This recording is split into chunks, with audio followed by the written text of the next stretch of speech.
Okay, good day. So for today's discussion, this will be our topic. We have the torque or the moment of a force. So by definition, it is a measure of effectiveness of the force in producing a rotation about an axis. So sometimes called as the twisting or the torsional force. Okay, for example, we have a reference point. Let's say this is point O. And then at a certain distance, let's say this is L. So L is defined as the lever arm, is sometimes called as the moment arm. And on the edge of that lever arm or the moment arm, we have a force acting perpendicular to that lever arm. If you are to apply this force to this lever arm, it will create a rotation. Again, that is the uh, moment or moment about point O or the torque about the point O, that which is simply equal to the force multiplied by the lever arm. So take note that the force should be perpendicular to the lever arm for us to create a moment or a torque. So when it comes to sign convention, if the rotation is clockwise, mostly it is positive. And if the rotation is counterclockwise, it will be a negative. Okay, so let's have an example.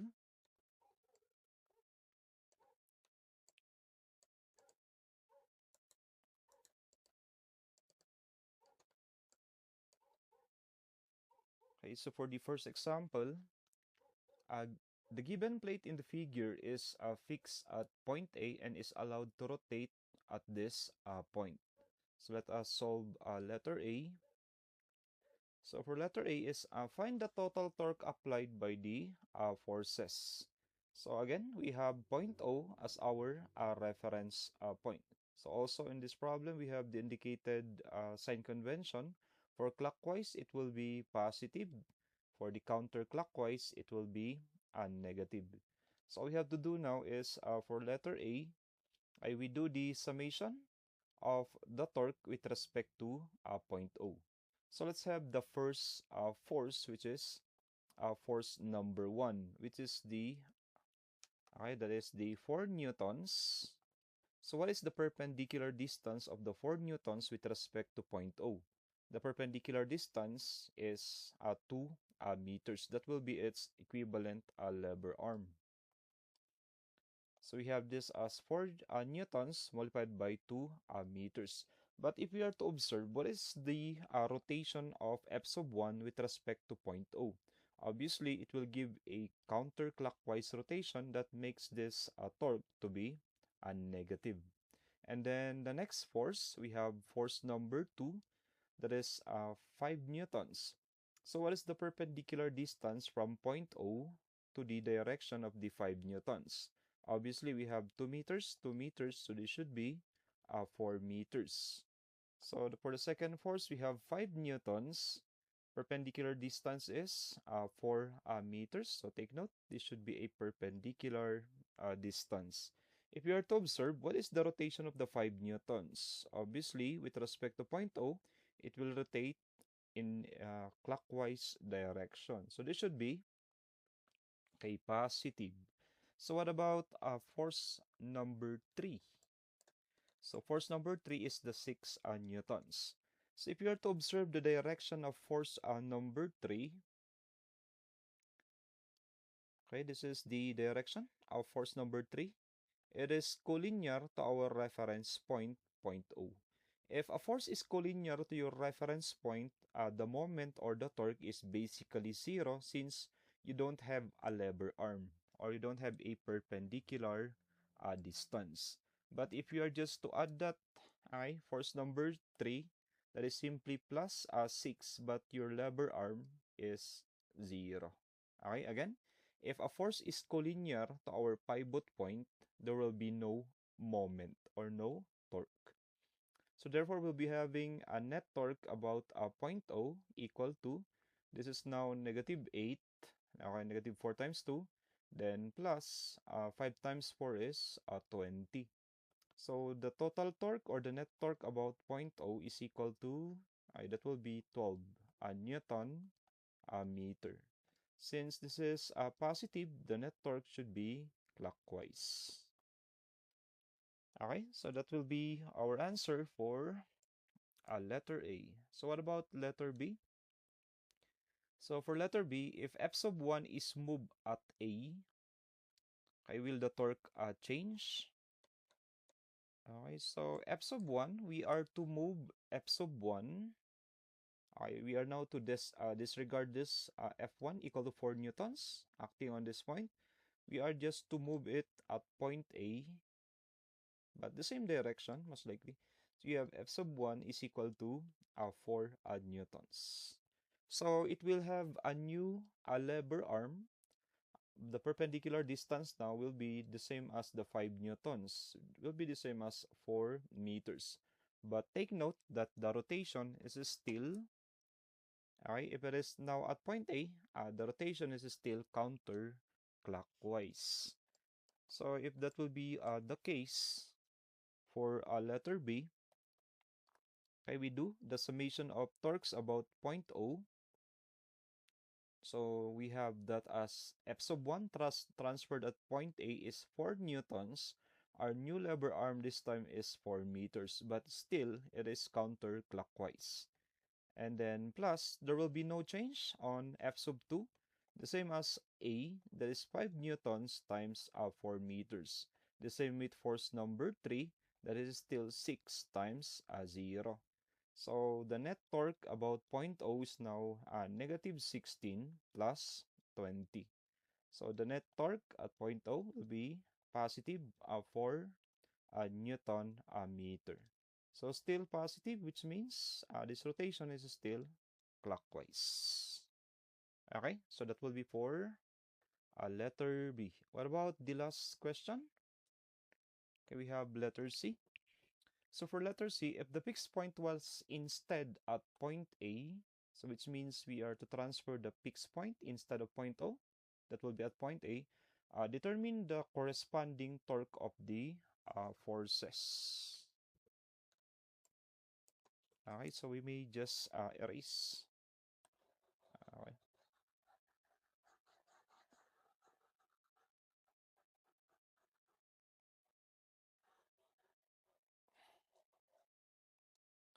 Okay, so this time, our fixed point will be point A.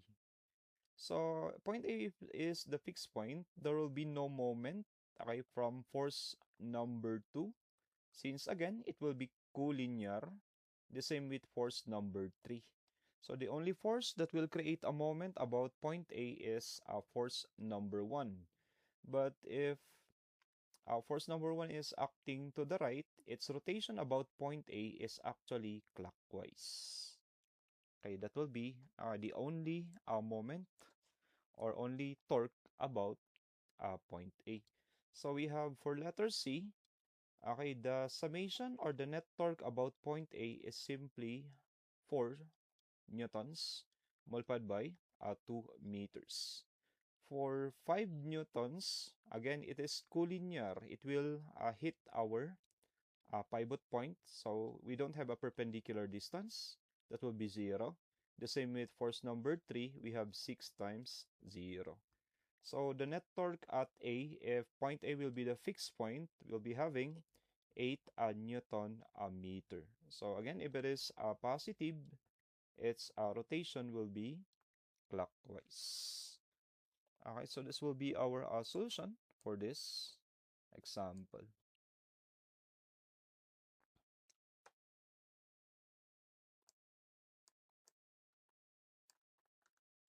Okay, so let us proceed to the next example. We have 3 masses are attached to a uniform meter stick as shown.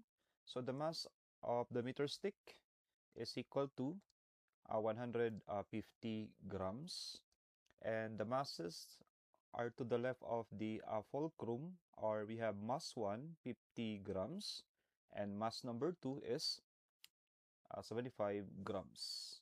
So again, this is mass number 1. This is mass number 1. We have mass number 2, and their corresponding distances from the fulcrum. This is again 30 centimeters, and this is 40 centimeters. Then, which means our meter stick is 100 centimeters. So this is also 30 centimeters, and this is our mass number 3. So the required, find the mass of the third mass that balances the system when attached to the right end of the stick. So therefore, we are solving for mass number 3. So let us just draw the free body diagram.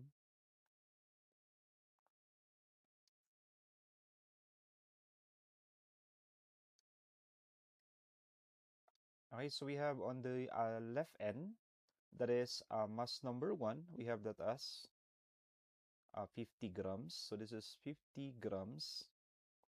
And then 30 centimeters to the right. Okay, we have this mass number 2, which is equal to 75 grams. And somewhere here we have the fulcrum or the support. So when it comes to the distances, again, this is 30 centimeters.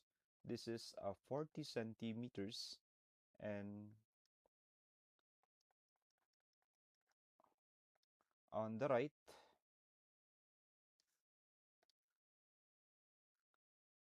okay, we have the unknown, that is mass number 3. So the distance is 30 centimeters. So take note that we should consider or include the mass of the meter stick, which is equal to 150 grams. There's no stated location of the point of action of the mass of the meter stick. But if that is the case, we should assume that it will be acting on the midpoint, or yes, on the midpoint of the meter stick. So since our meter stick is 100 centimeters, okay, half of that, okay, let's say this is the assumed point. We have 150 grams. From both ends, it should be 50 centimeters. Okay, so let us assume that the point of support will be point O. So for us to determine mass number 3. So if there will be no rotation, since according to the problem, mass 3 will balance the system. So that will give us the summation of the torque should be equal to 0, since again, the system will be balanced. So assuming clockwise torques or moments to be positive. So what will be the positive torque? Okay, that will be only caused by the mass number 3. So this one will be positive. So we have that as mass number 3 multiplied by how far is that from our support or the assumed point O? That will be 30 centimeters. So what is the rotation that will be caused by mass number 1? Obviously, this will be counterclockwise. So this should be a negative. So minus, we have 50 grams. How far is that from our point O? So from point O to the 50 grams, that will give us a total distance of, it should be 70 centimeters. So this is 50 times 70, okay, multiplied by 70 centimeters. So what about mass number 2? So mass number 2 towards point O, this distance is simply 40 centimeters. Obviously, its rotation about point O is also counterclockwise. So this should be negative. Okay, so minus 75 times 40. And then we have the mass of the stick, that is 150 grams. So if this is 50 centimeters, so take note from the left end to point O, it is 70. So what is 70? Okay, 70 minus 50. Okay, the perpendicular distance should be 20 centimeters. And also its rotation about point O is counterclockwise. So it should be negative. So minus 150 times 20. Again, if the system is balanced, okay, the summation of the torques will be 0. So we can now compute for mass number 3.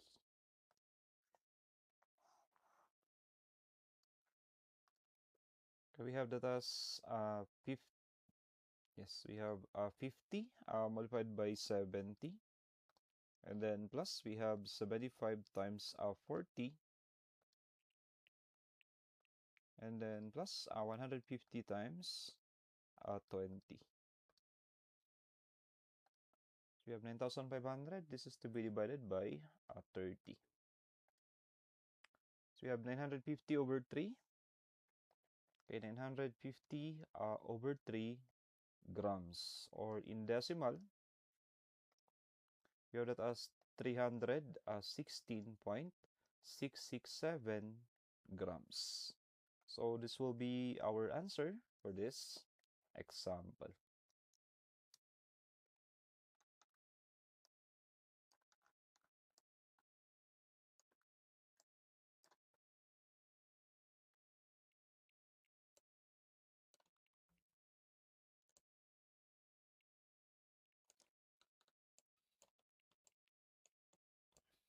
Okay, so let's have this example. Okay, calculate the net torque about the axle shown. So assume a friction torque equal to 0.60 Newton meter opposes the motion.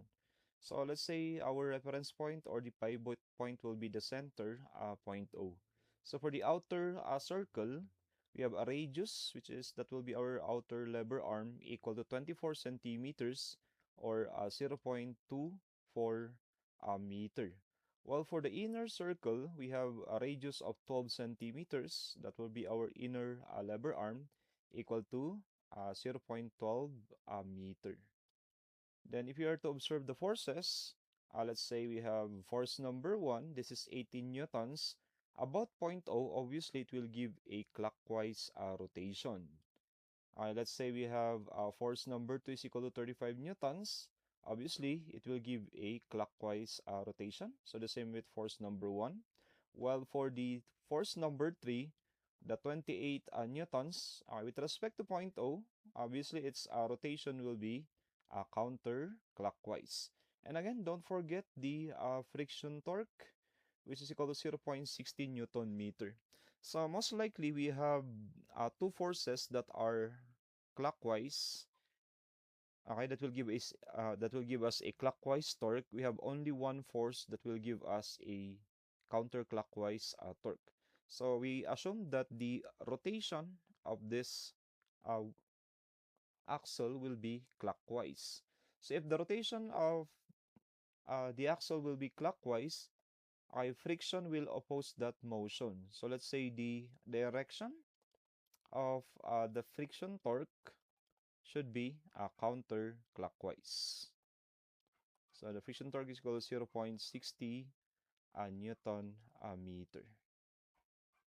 So computing the net torque about the center, point O. So let's say this will be the summation of the torque about point O. So let's have the force number 1. This is 18 newtons, clockwise rotation, so it should be positive, multiplied by, it is okay on the outer circle. So we have a lever arm of 0.24 meter. And then we have plus, that is the 35 newtons, okay, force number 2. It is on the inner circle, so we'll be having a lever arm of the 12 centimeters or 0.12 meter. And then we have next the 28 newtons. It is counterclockwise, so we should subtract that. We have 28 newtons. So it is on the outer circle, so the lever arm should be 0.24. And lastly, we have the friction torque. Again, it opposes the motion. Its assumed direction is counterclockwise, so less 0.6. So this should be the net torque about the center of the axle. Okay, we have this as 18 multiplied by 0.24. Okay, plus we have 35 multiplied by 0.12. And then less we have 28. Outer circle we have 0.24. And then the friction torque of 0.6. So 6 over 5 or the 1.2, we have 1.2 Newton meter as the net torque. So its direction will be clockwise. So this will be our solution for this example.